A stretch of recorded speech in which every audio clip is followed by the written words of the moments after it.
कौन अच्छी ये प्रवेश निषेध कहीं लिखाला मालिकार कौन प्रमाण दूचे पीठ आगु को लीला खेला कौन सब हेब यही आश्रम मुख्य केन्द्र बा दर्शनीय स्थान होती पवित्र क्षेत्र ठाकुर उदास जमुना दासंकर सूक्ष्म निर्देश बाणी को पाथेय कर गुरुदेव यही स्थान रे आश्रम प्रतिष्ठा पाई संकल्पबद्ध है कहीं नथिबे छा चतुर्दिग बासे तेज दर्शक बंधु आपण मैंने बर्तमान देखुं यहाँ हूँ अनंत द्वार देखो छोट छोट पहाड़ भी होती चारिपटे आपण मैंने देखिपे ये रही बड़ बड़ सब उई हुंका मान एठू निशब्द राति रे सुंदर सुंदर शब्द आसती भजन ध्वनि शुणा जाए जो साधु सन्त आसती सी आसी यही गुरुदेव पठाती से तपस्या कर निश्चिंत यही क्षेत्र महात्म्य से अनुभव कर तेज दर्शक बंधु जो मालिका दिने लुक्कायित अवस्था लोकलोचन आसी पार ना खाली ओडिशा स्तर नुहे समग्र देश स्तर में चहल पकई मालिका तेरे आम मान रही सही महाखोज मालिका बंत जो स्थान महापुरुष मैंने जो लिखी जाती 600 वर्ष पूर्व मालमाल हो मालिका मालिकार लिखाई अनेक किसी स्थान विषय जहाँ आम कहूँ मालिका बंत स्थान मालिका बंत पीठ तेरे आमर रही से छोटिया प्रयास जहाँकि से मालिका बंत पीठ से मालिका बंत स्थान को आम आपण निकट पहुंचेबार गोटे छोटिया प्रयास जारी रखीचु तेरे टीम आज पहुंची आई आउ गोटे मालिका बंत पीठ जार ना हूँ उदास आश्रम यहाँ हूँ जाजपुर जिलार बर्षणा ब्लॉक अंतर्गत उदास आश्रम तेबे आम टीम आज पहुंची आई सही आश्रम प्रांगण भितर आपण मैंने बर्तमान देखुथिबे मो पछरे गोटे बोर्ड अच्छी से बोर्ड लिखाई प्रवेश निषेध तेबे मन को प्रश्न आसुथिबो प्रवेश निषेध कहीं लिखाला कौन अच्छी ये तेबे कौन अच्छी ये प्रवेश निषेध कहीं लिखाला मालिकार कौन प्रमाण दूचे पीठ आगु को लीला खेला कौन सब हेब से विषय जाने बर्तमान मो सहित जोड़ी होती ए आश्रम मुख्य परिचालक श्री सत्यरंजन दास आपन स्वागत करुच्ची तेबे एठी प्रवेश निषेध कहीं लिखाला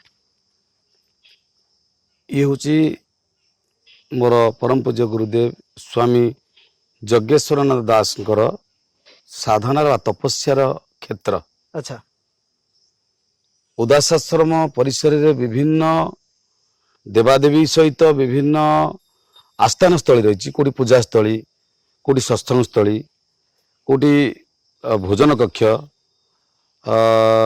कोटी भजन मंडप विभिन्न कथा रही किंतु यही आश्रम मुख्य केन्द्र बा दर्शनीय स्थान होती यही पवित्र क्षेत्र जहाँ आप देखुं ये हूँ गुरुदेव ध्यान कक्ष बा योग क्षेत्र सर्वप्रथम गुरुदेव जो से 1998 मसीह यही स्थान को आसिले 98 आसिले ता परवर्ती समय हला महाबात्या महाबात्या समय रे थिले जगतसिंहपुर आश्रम को जाइए शिष्य भक्त आमर थिले तो आश्रम प्रतिष्ठा हो सारी आश्रम बहुत गछ भी क्षति होता बहुत गछ लगी तो 1998 मसीह गुरुदेव आसिले सी पिला बेलू ध्यान जोगी बहुत समय निजक तपस्या हजेकी रखती अच्छा तपस्या उपलब्ध ज्ञान सत्संग माध्यम जनमुख को प्रकाश करती शिष्य भक्त को प्रदान करती तो गुरुदेव तपस्या जगतसिंहपुर थिला भितर यही पवित्र स्थान रे आसी पहुंचले तपस्या सहित यही स्थान रे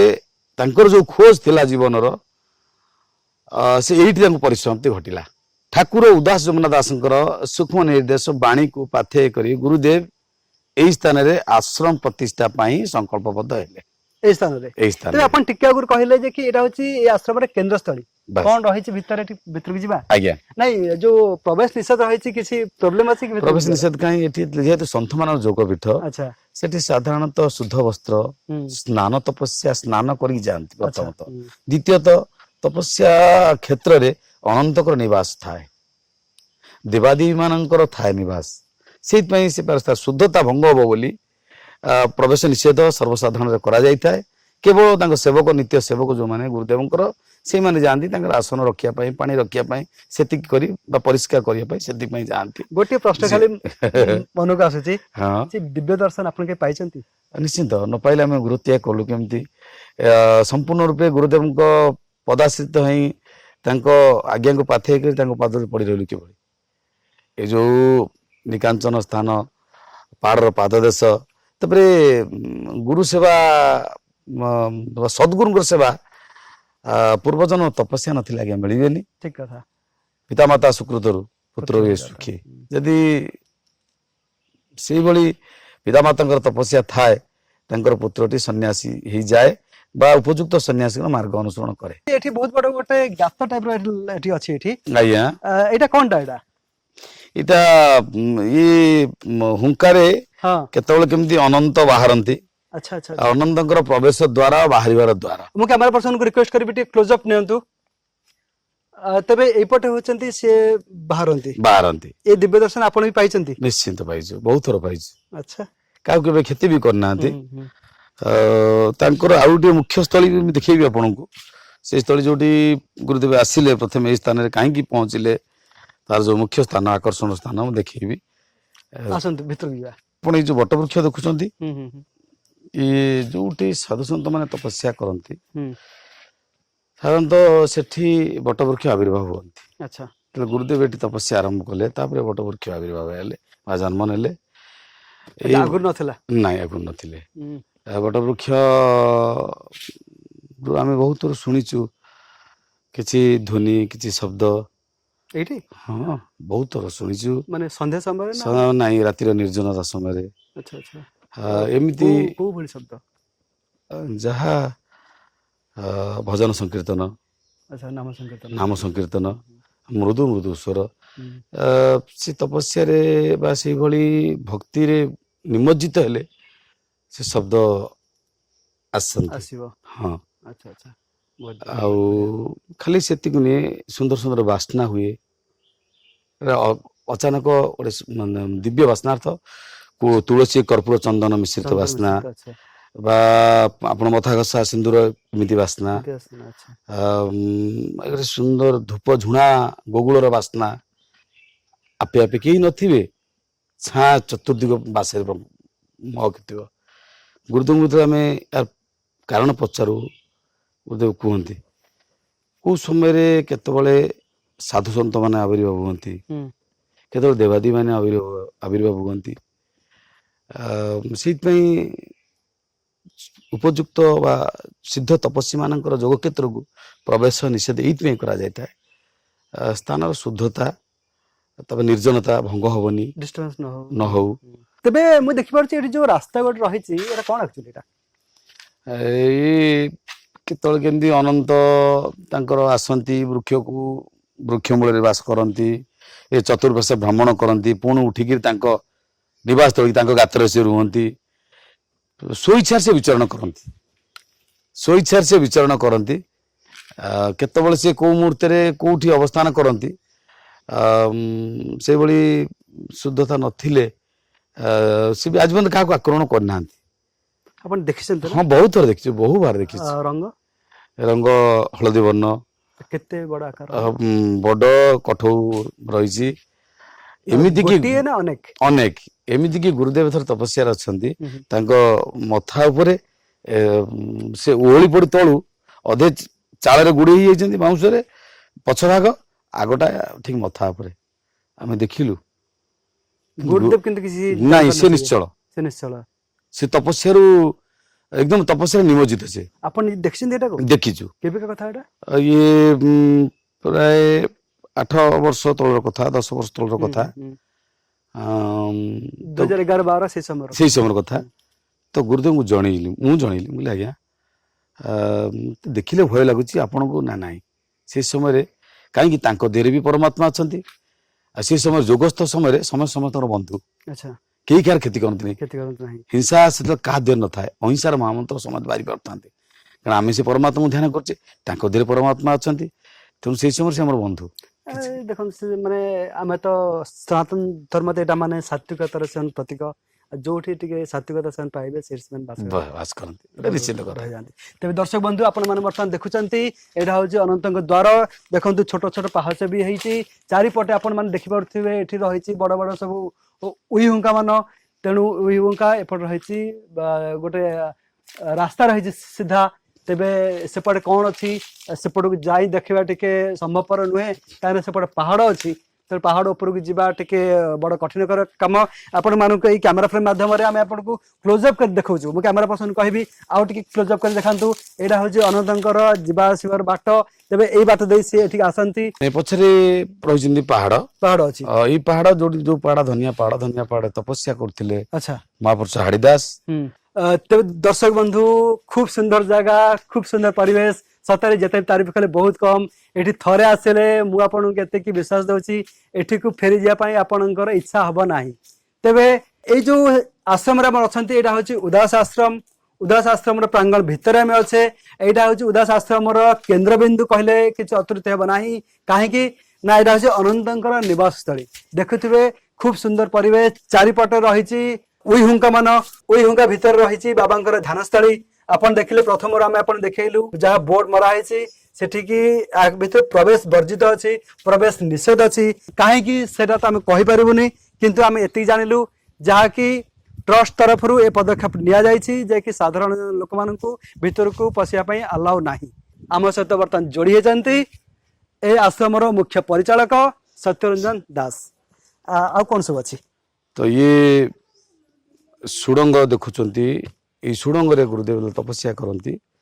କାରଣ ବାହାରର କୋଳାହଳ ଠୁ ଦୂରରେ ରହି ତପସ୍ୟାରେ ତପଲୀନ ହୁଅନ୍ତି। ଆଚ୍ଛା। ଯେତେବେଳେ ସେ ଅଧିକ ଦୀର୍ଘ ସମୟ ସମାଧି ଯୋଗରେ ବସିବାକୁ ଚାହିଁବେ ସେଇ ସମୟରେ ସେ ବାହାର କୋଳାହଳଠୁ ଦୂରରେ ରୁହନ୍ତି। ଆଚ୍ଛା ଆଚ୍ଛା। ତେଣୁ ମାଟି ତଳକୁ ସୁଡ଼ଙ୍ଗ ରହିଛି, ସୁଡ଼ଙ୍ଗରେ ସେ ତପସ୍ୟା କରନ୍ତି। ତପସ୍ୟାରେ ଯାହା କାରଣ ନିଜ ଭିତରେ ପଞ୍ଚଭୂତ ରହିଛନ୍ତି, ବାୟୁ ରହିଛନ୍ତି, ଅଗ୍ନି ରହିଛନ୍ତି। ସେ ବାହାର ବାୟୁ ନ ନେଇ ମଧ୍ୟ ତପସ୍ୟାରେ ବହୁତ ସମୟ ବସି ପାରନ୍ତି। ଆଚ୍ଛା ଆଚ୍ଛା ଆଚ୍ଛା ଆଚ୍ଛା। ଆଜ୍ଞା, ଇଏ ସେ ପବିତ୍ର ସ୍ଥାନ। ଯଜ୍ଞ ସମୟରେ ଗୁରୁଦେବ ଇଚ୍ଛା କରନ୍ତି ଏଇ ସମୟ କେବଳ ଗୁରୁଦେବ ଆସନ୍ତି ନା ଆଉ ନାଇଁ, କେବଳ ଗୁରୁଦେବ ଯାଆନ୍ତି। ତ ଗୁରୁଦେବ ଯେତେବେଳେ ଚାହାନ୍ତି କେହି ଭକ୍ତ ତାଙ୍କର ନିତ୍ୟ ସେବକ ସେଇ ଆସନ ସଜାଡ଼ି ଦେବା ପାଇଁ ବା ଭିତରେ ଟିକେ ଓଳେଇ ଦେବା ପାଇଁ, ଭିତରେ କିଛି ଜଳ ରଖିବା ପାଇଁ ଯଦି ଗୁରୁଦେବ ନିର୍ଦ୍ଦେଶ ଦେବେ, ଯଦି କେହି ଭକ୍ତ ଦ୍ୱାର ପାଖକୁ ଯାଇକି କିନ୍ତୁ ଭିତରକୁ କେବଳ ଗୁରୁଦେବ କେବଳ ଭିତରେ ଗୁରୁଦେବ ହିଁ ତପସ୍ୟାରେ ବସନ୍ତି। ଆଉ ଗୋଟେ କଥା ମତେ କୁହନ୍ତୁ, ରାତ୍ରି ସମୟରେ ଏମିତି କିଛି ଅଲୌକିକ ଘଟଣା ଆପଣଙ୍କ ନଜରକୁ ଆସିଛି କି ଏଇଠି? ହଁ, ଇଏ ତ ସମ୍ପୂର୍ଣ୍ଣ ଅଲୌକିକ ଦର୍ଶନର କ୍ଷେତ୍ର। ଆଚ୍ଛା। ଏଠୁ ନିଶବ୍ଦ ରାତିରେ ସୁନ୍ଦର ସୁନ୍ଦର ଶବ୍ଦ ଆସନ୍ତି, ଭଜନର ଧ୍ୱନି ଶୁଣାଯାଏ, ସୁବାସିତ ବାସ୍ନାର ମହକ ଆସେ। ଆପେ ଆପେ ମନ ମୁଦିତ ହେଇଯାଏ, ନିଦ୍ରିତ ହେଇଯାଏ, ଆଖି ମୁଦି ହେଇ ପଡେ, ପ୍ରକୃତିତ ହେଇଯାଏ, ଆପେ ଆପେ ଧ୍ୟାନସ୍ଥ ହେଇଯାଏ ଏଇ ଯୋଉ ସ୍ଥାନ। କାରଣ ଗୁରୁଦେବଙ୍କର ଯୋଗର ପ୍ରଭାବରେ, ତପସ୍ୟାର ପ୍ରଭାବରେ ଏଭଳି ସିଦ୍ଧଭୂମି ଏଠି ଆପେ ମନ ଶାନ୍ତ ହେଇଯାଏ। ଏଇ ସାମ୍ନାରେ ଆମେ ଦେଖିପାରୁଛୁ ଗୋଟେ ବର ଗଛ ଅଛି ଆଉ ଚୌତରା ଟାଇପ ର ଅଛି। ଆର କିଛି କିମ୍ବଦନ୍ତୀ ଅଛି କି? ଆଉ ରହିଛି ଆଜ୍ଞା, ଏଥିରେ ବଡ କିମ୍ବଦନ୍ତୀ ରହିଛନ୍ତି। ଆଚ୍ଛା। ଇଏ ହଉଛନ୍ତି ବର ଓସ୍ତ ଏଠି। ଆଚ୍ଛା ଆଚ୍ଛା, ବର ଓସ୍ତ ଏଟା। ହଁ, ମୁଁ ଦେଖିପାରୁଛି ବର୍ତ୍ତମାନ ଏଇପଟ ସାଇଡ ଟା ଯୋଉଟା ଏଟା ରହିଛି ବରଗଛ, ଠିକ ଏପଟ ସାଇଡ ଟା ଅଛି ଓସ୍ତ ଗଛ। ଏଇ ବର ଓସ୍ତ ଯେତେବେଳେ ଛୋଟ ହେଇଥିଲେ, 10 ବର୍ଷ ତଳ କଥା କହୁଛି, ୟାଙ୍କର ଗୁରୁଦେବ ତପସ୍ୟା ଦେଇ ଯାଆନ୍ତି, ତପସ୍ୟାରୁ ପ୍ରତିଦିନ ଫେରନ୍ତି। ଗୋଟେ ଦିନ ତପସ୍ୟାରୁ ଫେରୁଛନ୍ତି, ଦେଖିଲେ ହାତ ଯୋଡି ଜଣେ ପୁରୁଷ ଜଣେ ମା ଆବିର୍ଭାବ ଠିଆ ହେଇଛନ୍ତି। ଜଣଙ୍କ ମସ୍ତକରେ ବଟବୃକ୍ଷ, ଜଣଙ୍କ ମସ୍ତକରେ ଅଶ୍ୱସ୍ଥ ବୃକ୍ଷ। ଗୁରୁଦେବ ଅଟେଇ ଗଲେ। ମାନେ ଏଇଟା ଆପଣ ସ୍ୱପ୍ନ ଦେଶ କଥା କହୁଛନ୍ତି ନା ବାସ୍ତବ କଥା? ନାଇଁ, ବାସ୍ତବ କଥା। ଏଠି କିଛି ସ୍ୱପ୍ନ କଥା ନାହିଁ, ଏଠି ସବୁ ବାସ୍ତବ ଦର୍ଶନ। ଯୋଉଠି ଯୋଉ କ୍ଷେତ୍ରରେ ଆଶ୍ରମ କରିବା ପାଇଁ ସ୍ୱତନ୍ତ୍ର ତାଙ୍କୁ ନିର୍ଦ୍ଦେଶ ହୁଏ, ଜଗତସିଂହପୁରରୁ ସେ ଏଇ ସ୍ଥାନକୁ ଆସନ୍ତି। ତେଣୁ ଏଠି ଯାହା ଆପଣ ଦେଖୁଛନ୍ତି ଏଠି ମନର ପରିକଳ୍ପନା ନୁହେଁ, ସବୁ ବାସ୍ତବ କଥା। ତେଣୁ ଗୁରୁଦେବ ଦେଖୁଛନ୍ତି, ଦୁଇ ଜଣ ଠିଆ ହେଇଛନ୍ତି। ସେ ସେଭଳି ସିଦ୍ଧ ଯୋଗୀ, ସେ ବୃକ୍ଷ ସହିତ କଥା ହୁଅନ୍ତି, ସେ ସର୍ପ ସହିତ କଥା ହୁଅନ୍ତି, ପ୍ରତ୍ୟେକ ଆତ୍ମା ସହିତ କଥା ହୁଅନ୍ତି। ତାର ବହୁତ କିମ୍ବଦନ୍ତୀ ବି ରହିଛି, ଆପଣଙ୍କୁ କହିବି, ଉଦାହରଣ ରହିଛି। ତ ଗୁରୁଦେବ ତାଙ୍କ ସହିତ କଥା ହେଲେ। କିଏ ଆପଣ? ନା ଆଜ୍ଞା, ଆମେ ଅପେକ୍ଷା କରି ରହିଛୁ, ଆପଣ ଧ୍ୟାନରୁ ଫେରିଲେ ଆମର ଦୁଃଖ ଆପଣ ଜଣେଇବୁ। ନା କଣ ଆପଣ ଦୁଃଖ?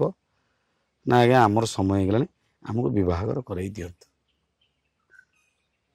ଏଇ ସ୍ଥାନରେ ବିବାହର କରିବା ପରେ ଏଇଠି ଆପଣ ସତ୍ସଙ୍ଗ କରିବେ, ଆମେ ଅପେକ୍ଷା କରୁଛୁ ସତ୍ସଙ୍ଗ ଶ୍ରବଣ କରିବୁ। ତାପରେ ଗୁରୁଦେବ ଏଇ ସ୍ଥାନରେ ସେ ଆସି ଲୀନ ହୋଇଗଲେ। ତା କିଛି ଦିନ ଅନ୍ତରରେ ଗୁରୁଦେବ ତାଙ୍କ ବିଭାଘର ଆୟୋଜନ କରେଇଲେ। ବରକନ୍ୟା ବର ପିତା ତା ପୂର୍ବରୁ ଏ ବୃକ୍ଷଟି ଥିଲା। ବୃକ୍ଷଟି ଥିଲେ। ଆଚ୍ଛା, କିନ୍ତୁ ସେ ଯୋଉ ଦିବ୍ୟ ନାରୀ ଆଉ ପୁରୁଷ ହଁ। ସେ ଦେଖାଦେଲେ, ହଁ ଦର୍ଶନ ଦେଲେ। ଦର୍ଶନ ଦେଲା ପରେ ଆସି ନିର୍ଦ୍ଦେଶ ଦେଲେ, ଗୁରୁଦେବଙ୍କୁ ଜଣେଇଲେ। ତାଙ୍କର ଜଣେଇଲେ। ଜଣେଇଲା ପରେ ଆପେ ଆପେ ଆସି ଏଇ ବୃକ୍ଷରେ ସେମାନେ ଲୀନ ଲୀନ ହେଇଗଲେ, ହେଲେ, ମିଶିଗଲେ। ପ୍ରଥମରୁ ବୃକ୍ଷ ତ ଛୋଟ ଥିଲେ, ହଁ ହଁ। ଦୁଇଟି ବର୍ତ୍ତମାନ ବୃକ୍ଷ ତ ବିଶାଳ ବୃକ୍ଷ ବଢିଲେ ହୁଁ, ତ ଲାଗିଗଲେ, ହୁଁ, ନହେଲେ ପାଖାପାଖି ଥିଲେ ଦୁଇ ବୃକ୍ଷ ପାଖାପାଖି ଥିଲେ। ଥିଲେ। ଆଚ୍ଛା ଆଚ୍ଛା। ତାପରେ ଏଠି ସତ୍ସଙ୍ଗ ଗୁରୁଦେବ ନିର୍ଦ୍ଦେଶ ଦେଲେ, ଏଇ ଚୌତରା ନିର୍ମାଣ କରାଗଲା। ଏଠି ଗୁରୁଦେବ ସତ୍ସଙ୍ଗ ପ୍ରତ୍ୟେକ ମାସର ଶେଷ ରବିବାର କରନ୍ତି। ସତ୍ସଙ୍ଗରେ ଭକ୍ତମାନେ ଏଇ ଯୋଉ ବୃକ୍ଷ ଛାଇ, ଏଇ ଯୋଉ ନିରୋଳା, ଏଇ ଯୋଉ ପବିତ୍ର ସ୍ଥାନ, ଏଇଠି ଗୁରୁଦେବ ସତ୍ସଙ୍ଗ ବାଣୀ ପ୍ରଦାନ କରନ୍ତି, ଆଶୀର୍ବଚନ ପ୍ରଦାନ କରନ୍ତି, ଭକ୍ତମାନେ ଶୁଣନ୍ତି। ତେବେ ଦର୍ଶକ ବନ୍ଧୁ, ଆମେ ଯୋଉ ଆଶ୍ରମ ପ୍ରାଙ୍ଗଣରେ ଅଛେ, ଏଇଟା ହଉଛି ଉଦାସ ଆଶ୍ରମ। ଉଦାସ ଆଶ୍ରମର ଠିକ କେନ୍ଦ୍ରବିନ୍ଦୁ ସ୍ଥଳରେ ଆମେ ଅଛେ। ଏଠି ଅନେକ ସ୍ଥାନ ଅଛି ଦେଖିବା ପାଇଁ, ବୁଲିବା ପାଇଁ। ଥରେ ଆସିଲେ ଆପଣଙ୍କୁ ଏଠି ଛାଡି ଯିବାକୁ ଇଚ୍ଛା ହବନି। ତେବେ ଯାହା ବର୍ତ୍ତମାନ ଏ ଆଶ୍ରମର ସେବକ କହିଗଲେ, ଯାହାକି ଏଇଟା ହଉଛି ଗୋଟେ କେନ୍ଦ୍ରସ୍ଥଳୀ। ଆପଣମାନେ ଦେଖୁଛନ୍ତି ୟୁଟ୍ୟୁବରେ ପ୍ରଥମ ଥର ପାଇଁ ଆମେ ଆପଣ ଦେଖୁଛେ ଭିଡିଓ ମାଧ୍ୟମରେ, ଯାହାକି ବରଗଛ ସହିତ ଓସ୍ତ ଗଛର ବିଭାଘର କରାଯାଇଛି। ସେଇଟା ବି ସମ୍ପୂର୍ଣ୍ଣ ବୈଦିକ ରୀତି ଆଉ ନୀତି ମୁତାବିକ। ତେବେ ବର୍ତ୍ତମାନ ମୁଖ୍ୟ ସେବକ କହିଗଲେ, କାହିଁକି ଏ ନିର୍ଣ୍ଣୟ ସ୍ୱାମୀଜୀ ନେଲେ ଆଉ କାହିଁକି ସେମାନଙ୍କୁ ବିବାହ ବନ୍ଧନରେ ବନ୍ଧନ କଲେ, ତା ଫଳରେ ସ୍ୱାମୀଜୀ ବର୍ତ୍ତମାନ କହିଗଲେ ସେ ଯୋଉ ଦିବ୍ୟ ଦର୍ଶନ ପାଇଥିଲେ, ସେ ଯୋଉ ଦିବ୍ୟ ଚେତନା ପାଇଥିଲେ, ତେବେ ସେଥିପାଇଁ ଏ କାର୍ଯ୍ୟ ସମ୍ପନ୍ନ କରିବା ପାଇଁ ସେ ବାଧ୍ୟ ହେଲେ। ବର୍ତ୍ତମାନ ସମସ୍ତଙ୍କୁ ଏଠିକି ଆଲାଉ ନାହିଁ। ତେବେ ଆପଣ ଯଦି ଏ ପୀଠକୁ ଆସୁଛନ୍ତି, ତେବେ ଏଇ ସ୍ଥାନ ନିଶ୍ଚିନ୍ତ ଭାବରେ ଆପଣ ଦେଖିବା ପାଇଁ ମୁଖ୍ୟ ପରିଚାଳକଙ୍କୁ ଅନୁରୋଧ କ୍ରମେ ଆପଣ ଏ ସ୍ଥାନକୁ ଆସିପାରିବେ ଆଉ ଦେଖିପାରିବେ। ତେବେ କଣ୍ଟିନ୍ୟୁ ଅଛି ଭିଡିଓ। ବର୍ତ୍ତମାନ ଆଶ୍ରମରେ ଆଉ କଣ କଣ ରହିଛି ଆକର୍ଷଣ ସ୍ଥଳୀ, ଆଉ ଆଶ୍ରମରେ କଣ କଣ ସବୁ ରହିଛି ସ୍ଥାନ, ସେ ବିଷୟରେ ସମ୍ପୂର୍ଣ୍ଣ ବିବରଣୀ ଦେବା ପାଇଁ ବର୍ତ୍ତମାନ ମୋ ସହିତ ଯୋଡି ହେଇଛନ୍ତି ମୁଖ୍ୟ ସେବକ ଶ୍ରୀ ସତ୍ୟରଞ୍ଜନ ଦାସ। ଏଇ ଯୋଉ ଆମେ ଦେଖୁଛନ୍ତି ସାମ୍ନାରେ ଯୋଉ ବୃକ୍ଷ ରହିଛି, ଆର କଣ ମହାତ୍ମ୍ୟ ରହିଛି? ଇଏ ହଉଛନ୍ତି କଟିକଟା ବୃକ୍ଷ ବା ସମୀ ବୃକ୍ଷ। ଆଚ୍ଛା ଆଚ୍ଛା। ଇଏ ହୁଙ୍କା। ହୁଁ। ଏଠି ପ୍ରଥମେ ଗୁରୁଦେବ ଆସିଲେ, ଏ ହୁଙ୍କା କିଛି ନଥିଲେ, ହୁଁ। ଆପେ ଆବିର୍ଭାବ ହେଇଛନ୍ତି। ଆଚ୍ଛା। ତ ସ୍ଥାନ ଯେତେବେଳେ ନିର୍ଣ୍ଣୟ କଲେ, ଗୁରୁଦେବ ତପସ୍ୟାରେ ଆସି ଏଠି ପହଞ୍ଚି ତାଙ୍କୁ ନିର୍ଦ୍ଦେଶ ହେଇଥିଲା ସୂକ୍ଷ୍ମରୁ, ତାଙ୍କ ଗୁରୁଦେବଙ୍କର ବାଣୀ, ଇଏ ହଉଛି ଅମର କ୍ଷେତ୍ର, ଅମର ଭୂମି, ଏଇଠି ଭବିଷ୍ୟତରେ ମହାନ କଥା ରହିଛି, ସବୁ ହବ। ତୁମେ ଆଶ୍ରମ ପ୍ରତିଷ୍ଠା କର, ଗୁରୁକୁଳ ଆଶ୍ରମ ଶିକ୍ଷା ଦିଅ, ଜଗତର ସେବା କରିବା ପାଇଁ ଏଇଠି ତୁମେ ଯୋଗ କ୍ଷେତ୍ର ବାଛ, ଗଢ। ତ ସର୍ବପ୍ରଥମେ ଗୁରୁଦେବ ଏଇ ସ୍ଥାନକୁ ଆସିଥିଲେ, ଏଠି ଆସି ପ୍ରଣାମ କଲେ। ତ ତାପରେ ହୁଙ୍କାର ଆବିର୍ଭାବ ହେଲା। ଆଚ୍ଛା। ଏଇ ଆମେ 1998 ମସିହା କଥା କହୁଛୁ। ସେଇ ଦିନଠୁ ଏଇଠି ଗୁରୁଦେବ ତପସ୍ୟା କରନ୍ତି, ହୁଙ୍କାର ବାଣୀ ଆସେ। ଏଠି ଅନନ୍ତଙ୍କର ଦର୍ଶନ ଆମେ କରିଛୁ। ତ ଠାକୁରଙ୍କୁ ନୀତି ଭୋଗ ଦେଖନ୍ତୁ, ନୀତି ଲାଗିଛି, ଅନନ୍ତ ବାହାରନ୍ତି, ନୀତି ପ୍ରସାଦ ଗ୍ରହଣ କରନ୍ତି। ପ୍ରତ୍ୟେକ ଦିନ ଠାକୁରଙ୍କ ନୀତି ପ୍ରସାଦ ପରେ ଚତୁର୍ଦ୍ଧାମୂର୍ତ୍ତି ରହିଛନ୍ତି, ଆମର ଶୂନ୍ୟବାସୀ ଠାକୁର ରହିଛନ୍ତି, ତାଙ୍କର ନୀତି ଭୋଗ ପରେ ଏଠି ଆସି ନୀତି ସମର୍ପଣ କରାଯାଆନ୍ତି। ଆଉ ଯୋଉ ସାଧୁସନ୍ଥ ଆସନ୍ତି, ସିଏ ଆସି ଏଇଠି ଗୁରୁଦେବ ତାଙ୍କୁ ପଠାନ୍ତି, ସେ ତପସ୍ୟା କରି ନିଶ୍ଚିନ୍ତ ଏଇ କ୍ଷେତ୍ରର ମହାତ୍ମ୍ୟ ସେ ଅନୁଭବ କରନ୍ତି। ଏଠୁ ଅନେକ ଦିବ୍ୟ ଦର୍ଶନ ପାଇଛନ୍ତି, ଦିବ୍ୟ ବାଣୀ ଶୁଣିଛନ୍ତି, ଭଜନ କୀର୍ତ୍ତନ ଧ୍ୱନି ଶୁଣିଛନ୍ତି। ତ ଏଇ ଯୋଉ ସମୀ ବୃକ୍ଷ, ଏଇ ସମୀ ବୃକ୍ଷ ମୂଳରେ ତପସ୍ୟା କରି ଅର୍ଜୁନ ପାଶୁପତ ସର ଲାଭ କରିଥିଲେ, ଶିବଙ୍କୁ ତପସ୍ୟା କରି, ସେଇ ସମୀ ବୃକ୍ଷ। ସେ ମାଳିକାର ପ୍ରମାଣ ରହିଛି, ଏଇ କ୍ଷେତ୍ରକୁ ବହନ କରି ରହିଛନ୍ତି, ଆଧାର ରୂପେ ରହିଛନ୍ତି। ମାଳିକାର କୋଉ ଗ୍ରନ୍ଥ ପ୍ରମାଣ ଦଉଛି ଏଇ ପୀଠ ବିଷୟରେ? ଏଇ ଆଦି ସଂହିତା ରହୁଛନ୍ତି, ଆଦି ସଂହିତା। ଶୂନ୍ୟ ସଂହିତାରେ ରହୁଛନ୍ତି, ଆଚ୍ଛା। ମୁଖ୍ୟତଃ ଆଦି ସଂହିତାରେ ପଦ୍ୟଟି କଣ ଅଛି ଟିକେ ମନେ ଅଛି, ଟିକେ କହିପାରିବେ? ଗୁମ୍ଫାରେ ଭଜନ ଲାଗିଛି, ରାତ୍ର ଦିବସେ ଜାଣ, ଗୁପଥରେ ଖେଳ ଖେଳିବେ ପ୍ରଭୁ ସେଇଠା ବେଣ।